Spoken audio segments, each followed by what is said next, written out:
নমস্কার বন্ধুরা, আজকে আমি নিরামিষ ওলের ডালনা রেসিপি করে দেখাবো। তার জন্য এখানে আমি ওল নিয়ে নিয়েছি। ওলগুলোকে এইভাবে আমি পরিষ্কার করে কেটে জলে ধুয়ে নিয়েছি। আর এখানে আমি নিয়ে নিয়েছি আলুগুলোকে এইভাবে ডুমো ডুমো করে কেটে নিয়েছি। আমাদের বাড়িতে যেভাবে নিরামিষ ওলের ডালনা হয় সেটাই আজকে আমি করে দেখাবো। তার জন্য আপনারা পুরো ভিডিওটা দেখবেন, আশা করি আপনাদের ভালো লাগবে। যদি রেসিপিটা আপনাদের ভালো লেগে থাকে তাহলে অবশ্যই একটা লাইক করে দেবেন। আর আমার চ্যানেলে নতুন বন্ধু হয়ে থাকলে অবশ্যই চ্যানেলটা সাবস্ক্রাইব করে আমার পাশেই থাকবেন। আর পাশের বেল আইকনটা অবশ্যই বাজিয়ে দেবেন, আমি যখন কোনো নিত্য নতুন রেসিপি আপলোড করব সবার আগে পাওয়ার জন্য। তাহলে চলুন প্রথমে ওলটাকে সিদ্ধ করে নেব। আমি এই বাটিতেই করছি, আপনারা চাইলে প্রেসার কুকারেও করে নিতে পারেন। এবার ওলগুলোকে জলের মধ্যে দিয়ে দেবো। আমি কিন্তু এখনো গ্যাস ধরাইনি।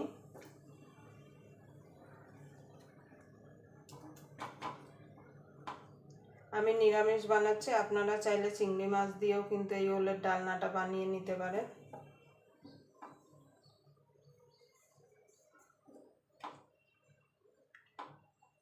নিরামিষও কিন্তু ওলের ডালনা খেতে কিন্তু দুর্দান্ত লাগে।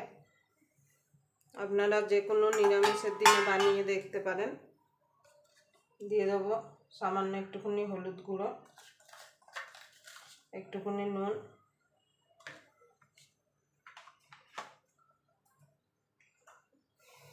এবার গ্যাসটাকে ধরিয়ে দেবো। ধরিয়ে এটা ঢাকা দিয়ে আমি 80% সিদ্ধ করে নেব। খুব বেশি সিদ্ধ করা যাবে না। এখনই যদি পুরো সিদ্ধ করতে গিয়ে গলিয়ে ফেলেন তাহলে রান্না করতে গেলে কিন্তু আরও এটা গলে যাবে, তখন কিন্তু আর ওলের ডালনাটা খেতে একদমই ভালো লাগবে না। এটাকে আমি ঢাকা দিয়ে 80% সিদ্ধ করে নেব। দেখেন বন্ধুরা, ওলটা আর আলুটা 80% সিদ্ধ হয়ে গেছে। এবার নাবিয়ে নেব। নাবিয়ে একটুখানি ঠান্ডা করে নেব। দেখুন বন্ধু, ওলটা আর আলুটা নাবিয়ে নিয়েছি। ওলটা আলুটা সিদ্ধ মানে ঠান্ডা হতে হতে একটা মশলা রেডি করে নেব। তার জন্য নিয়ে নিয়েছি মিক্সির জার। জারের মধ্যে দিয়ে দেবো একটা মিডিয়াম সাইজের টমেটো, 1 ইঞ্চি আদা, আর 4-5টা কাঁচা লঙ্কা। ঝালটা আপনাদের স্বাদ অনুযায়ী দেবেন, যে যেমন ঝাল খেতে পছন্দ করেন। এইটা আমি স্মুথ একটা পেস্ট রেডি করে নেব। আর এদিকে একটা গুঁড়ো মশলা রেডি করব।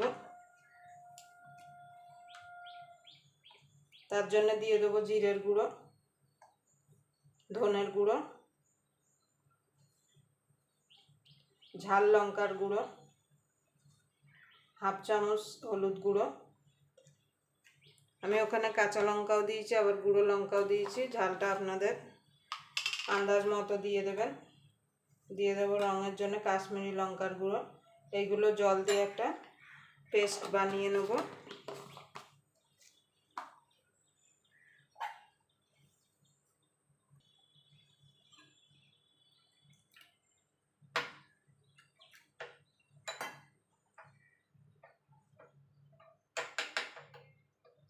এটাকে সাইডে রেখে দেবো। আপনারা যদি এইভাবে যদি মশলার পেস্টটা যদি আগে বানিয়ে রাখেন গুঁড়ো মশলার, তাহলে কিন্তু রান্নায় কিন্তু বাটা মশলার স্বাদ পাওয়া যায়। এবার এটা সাইডে রেখে দেবো। দেখুন বন্ধুরা, এদিকে আমি মশলাটা রেডি করে নিয়েছি। এবার আমি রান্নার জন্য গ্যাস ধরিয়ে কড়াইটা বসিয়ে দেবো।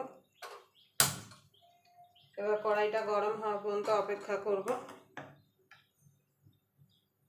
দেখুন বন্ধু, কড়াইটা গরম হয়ে গেছে, তেল দিয়ে দিয়েছি। এবার তেলটা গরম হওয়া পর্যন্ত অপেক্ষা করব। দেখুন বন্ধু, তেলটা গরম হয়ে গেছে। এবার আলুটা আমি ভেজে তুলে নেব।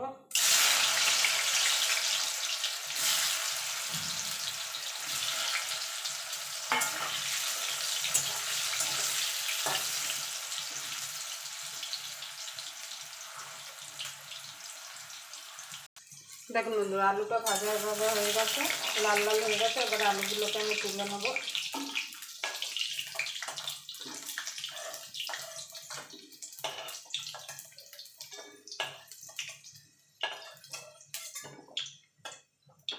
আমি বাকি রান্নাটা এই তেলেই করব।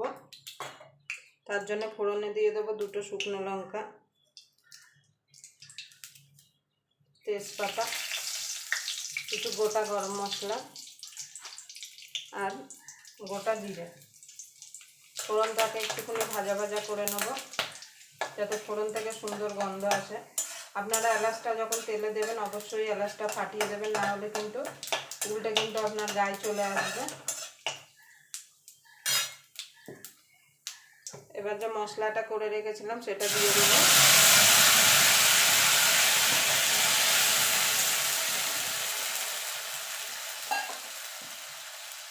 মশলা মিক্সিটা ধুয়ে দিয়ে দেবো, যে আমি মিক্সিতে মশলাটা করেছিলাম, মিক্সির জারটা ধুয়ে।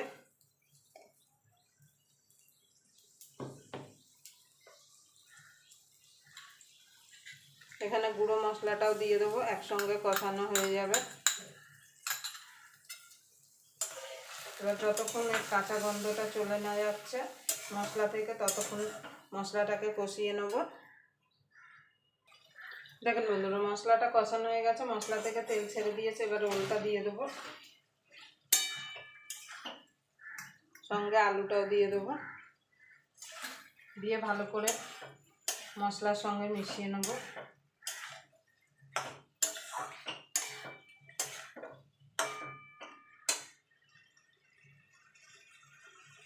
স্বাদ মতো দিয়ে দেবো নুন, কেন ওল আলু সিদ্ধ করার সময় কিন্তু নুন দেওয়া হয়েছিল, সেই বুঝে কিন্তু এখানে নুনটা অ্যাড করতে হবে। এবার ভালো করে কষিয়ে নেব। দেখুন বন্ধুরা, ভালো করে কষিয়ে নিয়েছি। এবার ঝোল দিয়ে দেবো। ঝোলটা আপনাদের পছন্দ মতো দেবেন, যে যেমন ঝোল রাখতে পছন্দ করেন সেই বুঝে এখানে কিন্তু জলটা দেবেন। যেহেতু আমরা ভাত দিয়ে খাবো ওই জন্য ঝোলটা একটু জলটা একটু বেশি দিলাম। এবার এটাকে আমি ফুটতে দেবো। দেখুন বন্ধু, ওলটা হয়ে গেছে। ওলের ডালনাটা এবার দিয়ে দেবো সামান্য চিনি, একটুখানি দিয়ে দেবো ঘি, আর এখানে আমি বাটা গরম মশলা দিচ্ছি, আপনারা চাইলে গুঁড়ো গরম মশলাও দিতে পারেন। এবার ভালো করে মিশিয়ে নেব। দেখুন আমার নিরামিষ দারুণ স্বাদের ওলের ডালনাটা রেডি হয়ে গেছে।